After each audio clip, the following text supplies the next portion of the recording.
happened to me several years ago. I really don't want to count how many years ago, but it was right before my 8th birthday. I'm a youngster, 8 years old. That's the absolute best birthday for anyone who grew up in my family, because that is the birthday when the children receive their first bicycle. I was really looking forward to that. 8 years old, getting my first bicycle. My older brother and sister both had theirs, and my older brother had already graduated to a 10-speed with shifting and handles and brakes and curly things here, and it was very tall. I was really looking forward to my 8th birthday for that brand new bicycle. The fall before that, we had moved to a small rural town, very, very, very tiny town in Midwestern Indiana. And my parents, in their efforts to make sure we fit in with the farming and rural nature of that community, without my knowledge, they had changed the family tradition. So instead of getting a bicycle for my 8th birthday, they found it was a tractor that you pedaled like this. It was green and had a yellow plastic engine, big wheels in the back. A Junior John Deere is really what it was. And this is what I was presented on my 8th birthday. I wasn't really sure whether I would have much enjoyment on that. The biggest problem was that the sprocket, you know, you're pedaling, you got that little thing with the teeth and the chain, sprocket very small, which meant speed very small. My brother had his 10-speed, big sprocket, big speed. Junior John Deere, small sprocket, small speed. And I would pedal as far as my mother would let me go, up the side of Harrison Street. That was one of our side of the block. Then I could turn and go down the side of Main. Then I could turn around and go back. That was the extent of my distance that I could go on that Junior John Deere. Luckily, there weren't any hills. But you can just picture an 8-year-old fresh out of elementary school for the summer.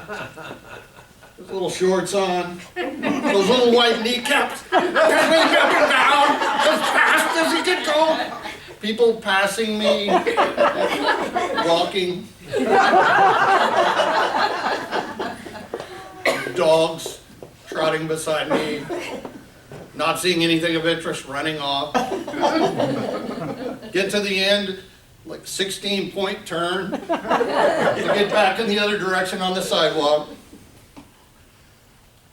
It was a fun summer for the beginning. About the middle of the summer, my parents decided that they were going to take a Saturday and they were going to go to the big giant metropolis of Terre Haute. It was their anniversary. They were going to go get something to eat, and they left my brother and my sister, who were older than me, in charge. My brother decided that since the parents were out of town, he knew better. He said, "There's no reason for you to stay on the block when you're Junior John Deere. Let's go for a ride down the street." He gets on his 10-speed and he's up and back and circling me, and I'm pedaling as fast as I can on the Junior John Deere. We get to the top of Chaplin's Hill. Now, this was a fantastic hill in the wintertime when it was snowing and you could sled, but in the summer, it was simply a large stretch of pavement that went downhill steeply. We got to the top and he said, "I'll race you to the bottom." I said, "Okay." I gunned it, which really meant just going. And even then, you know that there's small sprocket, small speed, but if you get it positioned just right, that right-hand pedal is up in the air so you can really step down into it. I could almost lay a patch, just downhill, kneecaps flying in the sun, glistening light, sweat, as fast as I could go.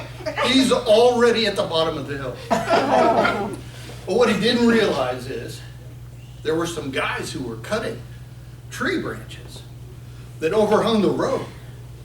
And so my brother raced down the hill as fast as he could go on that 10-speed. Didn't see those trees at all. It was a giant crash. He went over this way, the bike went over this way. It just was just a giant mess, one of those strawberry things, raspberry things on his arm. And, well, I was racing down to his aid as fast as I could go. Skidded to a stop. And I go over to him, he's laying there on the ground. I said, "Mark, are you okay?" And he sat up and he said, "I ran over my tongue." I said, "What?" He said, "I ran over my tongue." I said, "What?" He stuck out his tongue, there were tire tracks. I said, "Holy smoke, you ran over your tongue." He said, "I told you." His bike is crumpled. The front tire has a giant divot in it from one of those branches. Luckily, the Junior John Deere, not only a yellow plastic engine, came fully equipped with a trailer hitch. I had already used it that summer. One of my friends had Barbie and Ken, and apparently Ken was cheating with Skipper, so we backed up and we hooked onto his stuff and took it down to Skipper's house. That was all kinds of fun. But we backed it around. I got it twisted around. We hooked the chain onto that trailer hitch of that Junior John Deere and started our trek back up the hill. My brother walking beside me, occasionally leaning down to push on my back to get more speed. We drug that bike back up. We turned down Harrison just about the time my parents were pulling in from their trip. My mother sees the crumpled bike, sees me struggling with that small sprocket and that bike hooked to the back of my brother limping on beside me. And immediately she said, "What is the problem?" My brother says, "I ran over my tongue." She said, "What?" He said, "I ran over my tongue." She said, "What?" He stuck out his tongue. "Tire tracks." She said, "Oh, my goodness, you run over your tongue." He said, "I told you." Oh. We slide open the doors on the Volkswagen bus. We had not the sliding, this was old ride, so it had the double doors. You know, that old style camper on the top. She throws us in and we race off to the nearest medical facility. I'm 8 years old.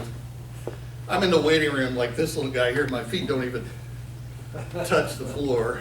They're just swinging. They whisked my brother and my mother back into an examining room, totally out of sight of me, and I didn't know what was going to happen, but I heard, "I ran over my tongue." "I ran over my tongue. I told you." 30 minutes later, in 8-year-old time, you know, could have been 15, could have been 30, could have been an hour.